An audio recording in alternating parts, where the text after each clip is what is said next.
بسم الله الرحمن الرحيم. halka aad naga dhageysanaysaan ama aad naga daawanaysaan waa idaacadda bulshada Soomaaliyeed Somali Public Radio oo aad ka dhageysataan magaalooyinka mataanaha ee Minneapolis iyo St Paul iyo waliba dalka Soomaaliya.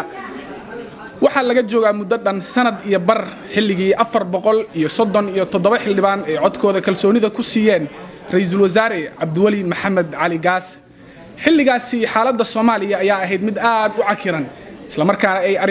isla markaana ay taagnaayeen arrimo ay kamid yihiin dagaal foolka fool ah oo ka socday gudaha caasimadda iyadoo inta badan Muqdisho iyo waliba koonfurta Soomaaliya ay gacanta ku hayeen xarakada al-shabaab. waxa taagnaa abaar ba'an oo dhalisay macluul isla markaana ay jireen loolan iyo waliba siyaasado iska soo horjeeda oo caqabad ku ahaa gargaar. xiriirada maamul goboleedyada iyo dawladda ku meel gaarka ayaa ahaa xilligaasi mid aan wanaagsanayn. in badan qowmiyadda Soomaalida iyo waliba inta danaysa arrimaha Soomaaliya ayaa xilligaasi maskaxdooda ka guuxaysay su'aalo ay kamid yihiin waa kuma Cabdiwali ma yahay mid turxaan bixin kara garabyada wax tabanaya ma laga yaabaa inuu ku guuleysto hawsha baaxadda weyn oo horey loogu guuleysan waayay. Cabdiwali ayaa kaalin lama ilowaan ah ka qaatay qodobo ay kamid yihiin xoreynta dalka maareynta macluushii 2011 iyo waliba qariiradii ku meel gaarnimada looga baxay ee roadmap-ka. xukuumaddii badbaado qaran ee Cabdiwali ayaa astaan u ahayd dawlad wanaag isla xisaabtan iyo daahfurnaan. inta aynu wareysigeena guda galin aan daawadayaasha barnaamijkan u yara iftiimiyo taariikh nololeed kooban. Dr. Cabdiwali Maxamed Cali Gaas waa aqoon-yahan ku xeel dheer cilmiga dhaqaalaha waxa uuna wax ku bartay jaamacaddii Soomaaliya ee Gaheer. waxa uu waxbarashadiisii sare ku dhamaystay dalka Mareykanka halkaas uu ka qaatay Masters in Public Administration jaamacadda Harvard University. sidoo kale shahaadada Masters degree ee cilmiga dhaqaalaha ayuu ka qaatay jaamacadda Vanderbilt. wuxuu PhD ku qaatay isla cilmiga dhaqaalaha ee jaamacadda George Mason University. Cabdiwali waa khabiir sare dhanka cilmi baarista waxa uuna ka soo shaqeeyay dhinacyo ay kamid yihiin horumarinta siyaasadda dhaqaalaha maamulka maaliyadda iyo kan guud. waxa uu ka soo shaqeeyay hay'adaha caalami oo dhowr ah sida bangiga adduunka iyo hay'adda qaramada midoobay ee horumarinta mashruucyada UNDP. sanadihii dambe wuxuu ahaa macallin cilmiga dhaqaalaha ka dhiga jaamacadda Niagara University ee dalkan Mareykanka. inagoo u mahadnaqayna ra'iisul wasaarihii hore ee Soomaaliya sida waqtigiisa ciriiriga ah uu fursad inoogu siiyay inuu kula sheekaysano aan ugu horeyn kugu soo dhaweeyo idaacadda Somali Public Radio. soo dhawaha walaal aad u mahadsantahay soo dhaweyntiina iyo introduction-ka wanaagsan waan kaga mahadnaqayaa waana soo dhaweynaya idaacadda. waxaad socdaal ku timid gobolka Minnesota ugu horeyn warbixin kooban ma naga siin kartaa socdaalkaaga iyo waxa uu la xiriiro? socdaalkayga walaal wuxuu la xiriiraa Minnesota waa meel anaga muhiim noo ahay waa meel Soomaalida astaan ah Soomaalida qurbaha ku nool diaspora meel inta la eg oo Soomaali 80,000 oo Soomaali isugu timid waa yar tahay adduunka I think inay tahay waan gartay marka waxaan u imid waxay ahayd qorshe waxay ugu jirtay intaan ahaa ra'iisul wasaare inaan imaado bishii July bay ahayd ii qorshaysnayd inaan imaado sanadkii 2012 markaas laakiin waxa ii suurtagal weeyay waxa aad u socday suxuritaankii oday dhaqameedyada iyo baarlamaanka iyo ansixinta dastuurka iyo shirar isdaba joog oo runtii aan waqti u waayay marka inaan opportunity-gaas aan ku imaado waan gartay marka maadaama aan waqti hore u waayay hadda aan opportunity u helay inaan u imaado u warramo isla sheekaysano isu warramo aan wixii aan raayay isdhaafsano waana kugu soo dhaweynaynaa ra'iisul wasaare bal aan dib u eegno taariikhda marka ay ahayd bishii 6aad 23 markii lagu magacaabay ra'iisul wasaare. xilligaasi xaaladda Soomaaliya aad bay u cakirneed bal ma noo cabiri kartaa dareenkaaga sidoo ah xilligaas? runtii markaas anigu dawladda ka tirsanaa ee dawladda iga horeysay walaalkay Maxamed Farmaajo oo ka ahaa Deputy Prime Minister iyo Minister of Planning wasiirka ku-xigeen iyo wasiirka qorsheynta iyo xiriirka caalamiga waddankan xaaladiisa aad baa la socday runtii waxa ay waqti aad u dhibaato badan oo aan isleeyahay dhibaatadaasi fursadaha la socday runtii wanaagsan oo aan ka faa'iideysanay laakiin waqti dhaqaale xumo jirto badxiran uu jiro abaar ba'an oo tii u daray xilliga sano la soo dhaaf waddanka jirto shabaab noo taagan 1 kiiloomitir meel ka baxsan madaxtooyada oo sa garan kartaa markii situation-kaas uu ahaa wax cabsi ah ma kugu jirtay aan ka dhax galay runtii maya sababtoo waxa weeye haddii cabsi ugu jirto Soomaaliya ma aadeen kamana soo shaqeeyeen mar walba anigu waxaan soo qancin jiray waxa weeye hadiiba 9 milyan oo Soomaaliyeed 7 milyan oo Soomaaliyeed inta dadka number ka badhay inkastoo statistics anagu ma hayno intay la eg tahayba hadday ku nool yihiin Soomaaliya anu marka nafsadeedu ma ka fiican tahay ma ka weynahay walaalahayba ku nool ehelkayga ku nool dadkii aan la soo koray ba ku nool Soomaaliba ku nool marka sabab marka anigu aan ilaahdo nafsadaada waa fiican tahay Soomaaliya ma aadi kartid Soomaaliya kama qaban kartid Soomaaliya waa lagu dilayaa Soomaaliya dib kaaga imaanaysa islaam baan nahay qof naftaadu meesha ay yani ay aad ku dhimanaysaa waqtigeeda ma dhaafayso marka inaan aamino weeyo wadankayga inaan waxaan qaban karo u qabto saan idin sheegayna wadanku xaq badan buu nagu leeyahay dhamaanta anigana mid gaara igu leeyahay ana og marka waan gartay magacaabistaadii ka gadaal waxaa durba dardar gelisay dagaaladii lagula jiray xarakada al-shabaab bal ma noo qeexi kartaa istiraatiijiyadaadii hagaysay dagaaladaasi استراتيجية waxay ahayd runtii anigu midaan keen kaliya ma ahayn ciid waxa jira anagu waxa lahayn استراتيجية qorshaysan oo dagaal oo leeyahay NSSB National Security Stabilization Plan qorshaha xashilinta dalka waxa ka soo shaqeeyay saraakiil Soomaaliya waxa ka soo shaqeeyay saraakiil ajnabi nagu taageertay wuxuuna ahaa استراتيجية yani shabaab waxa ahaa mobile force waxa way ciidamo haba guurguuray ahaayeen marka maxaan sameeynay waxaan niri gudaha laga riixo xamar goor yani dawladana laga soo riixo saysan u helin waqti ay haba meel ku aadaan taas ayaan soo dejisay markii xamar ka saarnay isla markiiba lixdii aniga waxa la magacaabay 23 June lixdii August xamar waa ka saarnay waan gartay xamar waad ka saarteen inta aadan Soomaaliya ka soo tagin ka horna in qaybo badan ee magaalooyinka waaweyn ee dalka Soomaaliya waad ka saarteen xoreynta dalka waxaan ognahay inaysan ku imaanin ciyaar oo ay jireen dhibaatooyin fara badan dad fara badan oo waliba dad adiga ku dhawaa in la bartilmaameedsaday waxa kale oo jirtay mararka qaar kood in adiga shakhsi ahaan lagu bartilmaameedsaday bartilmaameedyadaasi iyo weeraradaasi sida gaarka lagu soo weeraray waliga ma ka qaaday niyad jab maya absolutely waliga waxa xasuustaa maalintii oo tiyaatarka ku qarxinayay iga rumayso intaasoo kale aysan ka bedelin waxaan xadinaan gelin wax shaki aan gelinin waan gartay wax shidana soo waxa weey walaal waxa la yiraahdo mareenku yiraahdaan way it comes with the territory هذا دور سوالف كشقيسو سوالف situation كي حالة جد والله صعدنا ورقنا هذا مركز الدورتين الكشقيسو ترى هذا وحس قولي بس قلنا يا دو وسحرنا يا رمتي مش شقينا سو هذا نص صوت هاي أنا وحنا هنيك لوجو إلى لين بدنيه يعني مثلا الدورة لكن تعرض كتب هذا ما هيستان مركز هذا of course لأنه حنا مدح بشكا ولو برتلمان سنة يا لمن بعد دجال مين دجال حكولة جرني marka ayana canshaar ku siin mayaan ay caano waan gartay hadii aan wali dib u siin milicsana taariikhda xilligaasi waxa jirtay abaartii aadka u darneyd oo adduun weynaha aad u hadalhayeen abaartaasi waxaan ogaa in xukuumadda badbaado qaran oo aad adiga hogaamiye ka ahayd in aad sameyseen xirooyin barakacayaal magaalada Muqdisho gudaheeda waxaan ka xasuustaa xirada badbaado iyo rajo waxa laakiin laga marmaan noqotay in kaalmo adduun weyna inaad dalbataan kaalmadaasi wadan noocay baad u marteen waxaan ugu dhacday runtii waxaan ku soo aaday waqti aad u liita badxirankii baan ku soo aaday qaar ma jirin dekada maraakiib ma iimaaneen aniguna dhaqaalaha dawladda soo galaahay wuxuu ahaa waxa ka yimaada dekada xamar iyo airport xamar meel kale waxa ka jiro marka iga rumayso markay abaartu dhacaysay hal shil ma aan haysan waan gartay haddana marka waxaan niri dhaqaale kastoona soo gala dadkaas masaakiinta in loo qorsheeyo weey 500 oo kun ugu horeysay oo dollar annaga ku deeqnay sababtoo waxaan ogaaday haddaanu adduun kale dhiraahno aanu sugno waqti qaadanaysa dadkeena ma sugayaan waa dhimanaya marka taas keenta marka inaan abuuro rajadii xeradii badbaado ka bacdina rajo ka bacdina adduunkan u qaylinay runtii adduunkan waxa nagu yimid response aad u wanaagsanaa ha ugu soo fiicnaadeen wadamada qaarkood sida Qatar Imaaraadka waan gartay Turkiga ay ka bacdina adduunkan u qaylinay adduunkan loo yimid marka horta waxyaabihii nooga dhashay oo ilaahay baa yiri inna ba'dal usri yusra dhibaato ku sistemaad wax ka dambeeya wanaag marka wanaag ka dhashay wuxuu ahaa in intaas adduunku noo yimaado noo soo gurbadaan Soomaaliya focus noqoto marka iftiin baa ka soo baxay laakiin anana intii aan badbaadin karno dadka waa badbaadinay ilaahay mahad badan ma dhiman runtii waan gartay aad baad u mahadsan tahay waxaad ka mid ahayd saxiixayaashii qariiradii ku meel gaarnimada looga baxay ee road mapka waxaad gacan ku lahayd dabcan samaynta dastuurka dalka Soomaaliya waxaad u tartantay madaxweyne waana lagaaga guuleystay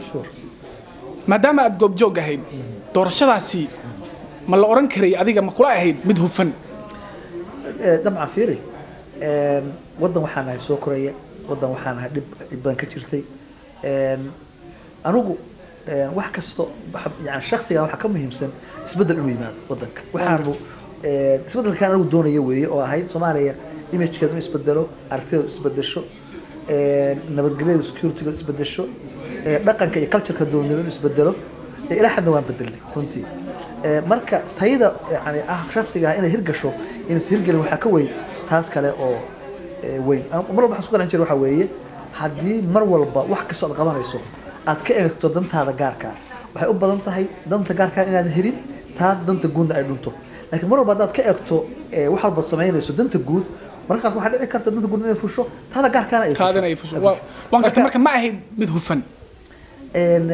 boqolkiiba boqol dee wax hufan ma jiraan waan gartay laakiin waxaan isleeyahay waa dadaasheen inaad samaysaan doorasho xalaala laakiin dee dabcan maogtahay different minutes baa jira dadku ay isticmaalayaan oo ah qof inuu ku guuleysto marka taasuna waxay ahayd free and fair for all maogtahay bay ahayd marka waxaan isleeyahay doorasho tii waa u dhaweyd hufnaan tii ugu dhaweyd bay ahayd oo waddanka dhacday waan gartay adigu maadaama aad ra'iisul wasaare xilligaasi ahayd dhanka khibrada ka faallooda arrimaha Soomaaliya saadaasha cidda madaxweynenimo ku soo baxaysa xaggaaga bay u badnayd marka maxaa sababay guuldaridaas isbedelay waxa weeye waxyaabo badan baa isbedelay runtii oo qaarna ay ahayn wax external ah oo anaga naga baxsan waan gartay iyo qaarna waxay ahaayeen waxyaabo anaga farsamo waxba dhankeena ka timid campaign-ka marka labada isugu jirta wax gaar oo aan rabo in meelaha aan ka sheego ma wax external waa jireen oo anaga naga baxsanaa wax anaga gudaha iyaga farsamo ka xbaatana waa dhici karta inay jirtay laakiin aan filaya waqti waxa la yiraahdaa waxa jirta wax aad u qabto khayr oo shar ku ah waxa shar oo khayr ku ah aad iyo aad marka anigu isma bedelin niyadii isma bedelin madaxweynaha cusub doorashadiisa waa soo dhaweeyay oo la socotaan waan gartay marka si fiican waxaan rajaynaynaa yani taariikhdooda dee gadaal bay u dambeysaayo haddaan anigu mar raab inaan tartamo anoo experience-kii tii hore leh way dhici kartaa inaan suubiyo marka dhib iguma hayso waan gartay doorashadii magaalada muqdisho ka dhacday oo taariikhiga ahayd markaad ka tagtay ka gadaal waxaad booqatay deegaanada Puntland halkaasi oo aad socdaal ku martay qaybo ka mid ah gobolada Puntland socdaalkay ka gadaal waxaad ku soo noqotay magaalada Gaalkacyo halkaasi oo aad shir jaraa'id ku qabatay shirkaagii jaraa'idka waxaad ka hadashay waxyaalihii aad adiga lagugu yiri inta badan sidoo kale waxaad talooyin baad u soo jiidaysay maamulka Puntland talooyinkaasi waxaa ka mid ahaa in doorashada ay qabtaan waqtigii loogu talagalay ee January doorashadii maamulka madaxweynaha Puntland oo hogaamiyay madaxweyne Faroole doorasho ma dhicin sanad dheeraadna waa ku darsadeen marka arintaasi sidee baad u aragtaa hadee anigu markii waddanka tagay oo soo maray waxa igu leeyahay waxa weeye wax aniga ajendaha oo personal on laha ma jirin waxaan ka hadlaayeen waxay ahaayeen wixii dadku ay ii sheegeen waan gartay marka in loo qaato xumaan maaha waa sixitaan weeye wixii khaldan in la saxaa loo baahan yahay haddii wax khaldan yihiin marka ma ka niyad jabtay Puntland mar haddii doorashadii ay dhicin maya absolutely taladaadina la qaadan way maya absolutely kama niyad jabin waxaan rajaynayaa in isbedel imaan doono insha Allah hadduusan January dhicin waxaa laga yaabaa ka gadar inuu yimaado isbedelkaasu dadka Puntland waa dad u bisil isbedel waa dad runtii wadaniyiina waa dad wanaaga jecel waa dad dhibta neceb waa dad yani runtii raba mar walba inay helaan dowlad dowladda ay istaahilaan marka waan gartay bal haddii aan dib ugu soo noqono shirkii jaraa'idka aad ku qabatay magaalada Gaalkacyo in badan waxaad soo gudbisay eedeymo ka imaanaya dadka aad la kulantay maalan waxaad leedahay bulshada aan la kulmay ayaa waxay ka cabanayeen caburin bulshada aan la kulmay ayaa waxay ka cabanayeen in loo diiday inay iyaga wada kulmaan marka wax inta badan waxay u badnaayeen wax eedeyn lagu soo gudbiyay waxaad adiga indhahayga saartay ma jiraan marka eed lagu sheego dadka horta inaad dhegeysto weeye mucaaradka iyo muxaafidka labadaba waan gartay haddaad rabto runtii good judgment inaad suubiso oo waxaa ay yihiin wax objective oo inaad suubiso waxaan rabaa inaad mucaaradkana aragto muxaafidkana aragto runtii anigu yani wax badan oo arkayay say u ahaayeen xataa inaan u sheegin baa dhici karta anagoo ilaalinaya nabadgelyada iyo security-ga iyo wanaagga iyo horumarka Puntland anigoo xeerinaya oo tixgelinaya kamana hadleen xataa aniga waxyaabaha qaarka oo individual ay soo gaarayeen mana ka hadleen waxa wax personal weeye waan gartay waxa ka weyn danta guud iyo inaad ka hadasho waxa dadku ay qabaan dhibta ay ku qabaan anigu waan u imid وانا كسو تجي waan gartay marka laakiin in ay unugu ogaado waxa wadanka ka jira ma kaliya yani dib dawladda dhankeeda ka imaanaysa wixii kale xataa oo dheeraad oo jira shabaabka iyo shidadiisa dhaqaale xumada jirta waxyaabo external dawladda ka dawladda ku xireen baa jira oo dhib oo jiri karay marka waxaas oo dhan baa rabaa inaad inta la isku daro marka cabirka la suubiyo waan gartay xilligii aad ra'iisul wasaaraha ahayd deegaanada Puntland laftigooda gudahooda waxa ka socday eedaymo dadka qaarkood ay eedayn jireen maamulka Puntland waxa kamid ahaa shirar gooni ah iyo mid guud ay qabsadeen bulshada ka soo jeeda gobolka Sool iyo gobolada Cayn ee Puntland waagaasi waxaasi eedayntaasi way jirtay waxa kale oo socday dagaalkii galgala oo dadka qaarkood ay qabeen in si qalad loo handal gareeyay ishuugii galgala marka maadaama aadan waagaasi ka hadlin hadda dadka qaarkood waxay leeyihiin waxaad uga hadashay hurguf shakhsiyad baa idinka dhaxayso adiga iyo mas'uuliyiinta sarsare warkaasi wax dhici kara waan la oran karaa runtii la oran karo oo loo qaadan karo laakiin baan ku sheegayaa أنا وحنا كنت برنامج هذا رود ماب. وانقرتي. رود ماب كنا وحنا بيج بيكتشر كحول بكوي. هاي. رود ماب كاس مركب وحنا هاد إنه جوليستو وحيكون حرنايد إن أنا وضع الشقين أنا جاي دول دول اللي يشتري. وانقرتي. مركب هدي مركب أنا كنت قاعد سياسة دي لوكال كهاي. الدولة دي مركب هتشتري. ده واحد لما يستطيع جودا كشقيني. أنا شكل بحيسة. وانقرتي. مركب هاي اللي حيري وبهنتاي. وانقرتي. سفيان. سي الله وضع الشقين أنا جاي معهم كلنا نشتري قلب مدوق أهل السنة والجماعة. دود الدحين هذا تذكر اسمه حابة إلا دوروا الحيريو لكن ما هنا أنا أركن مرة بخرات كجري أو فرسام وضدك مثلا برشاد الصوري سنة كله إن وحنت لاقي هاي ضدك بدقها أو هوي بدلا ما أنتني كم بغيه هنا وأنا سيد درهم وأنا شعران لها إن وهي قرضه وتشيلو قفه ولا صحه إن يدب سوق الله وتبدلا إن سوتي ماده إن la tuso runtii dadkaasi good faith la tuso oo la soo dhaweeyo waan rajeynayaa inaysan dheerayn waxaan rajeynayaa inay mar walba dadkii isugu yimid 1998kii Puntland inay samaystaan inay siday uga fakarayeen Puntland si u arkayeen waagaasi inay rajadaasi iyo wanaagaasi iyo barnaamij u samaysteen inuu siis u jiro oo loona wada joogo waan gartay su'aashii u dambeysay ee Puntland waana ka baxaynaa dooda Puntland waxaa jirtay shir saxaafadeed ama war saxaafadeed ka soo baxay wasaaradda warfaafinta Puntland war saxaafadeedkaasi ayaa waxa lagu tilmaamay socdaalkaagii inuu ahaa mid khalqal lagu gelinayo amniga Puntland waxaa sidoo kale lagu eedeeyay in aad ka hor istaagtay dhaqaalaha caalamka ugu deeqay Puntland marka eedamahaasi sidee baad u aragtaa aan idin sharxo horta haddii project dhaqaale uu yimid Puntland hadda aeroboorada la dhisayo oo dawladdu sheeganayso أنا صحيحي أنا ترى أنا صحيحي فرانكو فرتين أنا صحيحي قف الدوكيمنت كان صبها أنا عدينا أنا وهي لا ضبها أنتين I have it وانقرت مركب وحبة كم هو يستاجن بعد لا أنا أبغى حنقولها هاي وحصل لها واحد بدن أو أنا تلاقيها هاي مركي وعدالة الصومالية أما تصد برسين أي قاتين ما أصلها مشاريع ده أهم نقطة الحكومة بوتلاند وحنقول ده غني alaabta qalabka dhismaha jidadka wadooyinka oo dhan waxaan ku wareejiyay dowladda Puntland wasiirkayga hore dowladda hawlaha guud Saciid Qorsheel iyo wasiir ku-xigeenkii wasiir dowlihii gaadiidka Saciid Qorsheel iyo wasiir ku-xigeenkii hawlaha guud Xareed Xasan Cali waa qalabka dhismaha jidadka waa infrastructure oo dowladdu ka soo gadatay Dubai oo aanu dowladda federaalka ay soo gadatay Puntland baan ugu deeqnay inay ku dayactirtaan jidadkooda aeroboorada waxaan u deegnaa lacag ay nasiiso dowladda Talyaanigu tan ku sheegay September 2011 aan ku soo saxiixay meesha la yiraahdo aan ku saxiixay New York wasiirka arrimaha dowladda Talyaaniga hore Franco Frattini ka bacdina markaan tagay January Talyaaniga 2012 aan la soo saxiixay dowladda wasiirka arrimaha dowladda iyo Prime Minister markaa jiray Mario Monti in la dhiso aeroboorada Puntland qaarkood marka waxa laga hadlayo dowladda Puntland miyaa ayadu tagaysay oo international meeting la hadlaysay soo aniga maaha ninka la hadlayo oo yaani mashaariicda keenay marka eedaasi waa eed qaldan baa leedahay waa war iska fasariya oo iska ciyaar suuqnimo waan gartay marka Puntland halkaas aan uga hareynaa dhanka dowladda federaalka isbedel baa dhacay madaxweyne cusub baa la doortay ra'iisul wasaare cusub baa jooga baarlamaan qayb badan intooda badan kamid ah waa cusub yihiin sidee baad u aragtaa dowladda cusub haddartan adiga shakhsi ahaan والله دولة عصود وصود وين اسبدل كي أنا وحنا كشقين نوي وحنا كشقين إن مره هذه لا نو هالكسنة يعني قرحي نبت أقول شري يحوجاga haddii ay soo saartay waa inaanu marka waad soo dhaweynaysan waa soo dhaweynayna dawladda soo dhaweynaya ragga joogana yani saaxiib baan nahay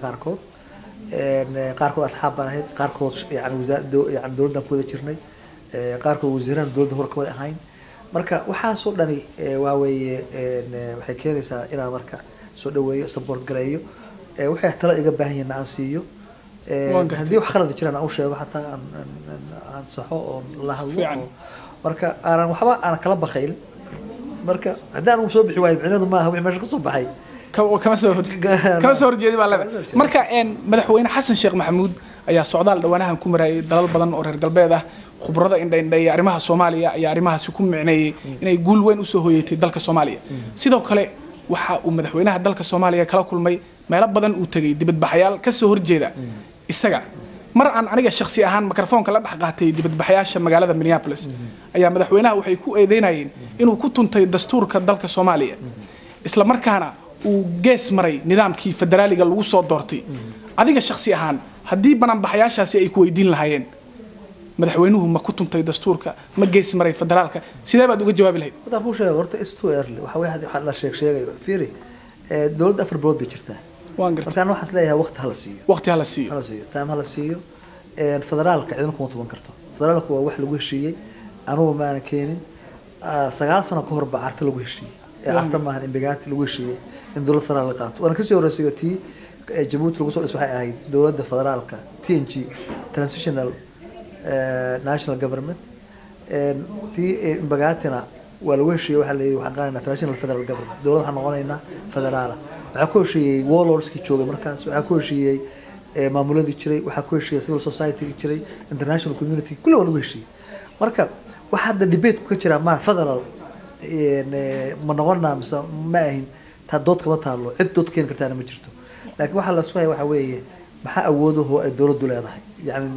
dawladdu goboladu waxay ogol yihiin dawladda dhexe maxay ogashaa gobolada waxyaabaha debate ka laga furkara taa weey soo loo qaybsanayaa resourceska dalka khayraadka dalka soo loo qaybsanayaa systemka canshuuraha iyo fiscal federalism soo loo hirgelinayaa waxyaabaha noocaas in laga doodo weey laakiin lagama doodi karo federaal ma ahin doodaas is a mute point waxa jira ma waxaas doodaasi ma jirtaa leedahay necessary ma inay jirtaan ugu dambeyntii xilal fara badan baa soo qabatay nin aqoon-yahan baa tahay maxaad rajaynaysaa mustaqbalka adiga shakhsi ahaan in adiga aad qabatid shakhsi ahaan wallahi anu am happy waan faraxsanahay noloshayda hami siyaasadeed ma leedahay hami hada balaayada ma waqti maaha weligeed in siyaasad kaliya laga shaqeeyo adduunku nolosha siyaasad kaliya maaha siyaasad wax fiican ma wax dhib badan weeye actually marka qaarkood waxaad oranaysaa qof ilaahay yaqaan wuxuu ka shaqeeyaa ma waa siyaasaddu marka in wax kala badan oo qabtaa badan yani khayraad waxa badan oo khayraad laga shaqeyn karaa waxbarasho caafimaad biyo horumar that's what matters runtii at the end of the day wax taasti way tan runtii loo baahan yahay in laga shaqeeyo contribution kaaga oo ama aakhiradaada ama adduunka labadaba u fiican marka haddii wadankayga mar dambe ii yeerto oo Eurocall wax la yiraahdo waa laga yaabaa ay timaado waa laga yaabaa laakiin hadda am happy ay aad iyo aad baad u mahadsan tahay kaasina wuxuu ahaa ra'iisul wasaarihii hore ee dalkaas oo fursad waqtigiisa qaaliga ah inagu siiya aan kula sheekaysano aad baad u mahadsan tahay ugu mahadsan tahay su'aalaha adkaana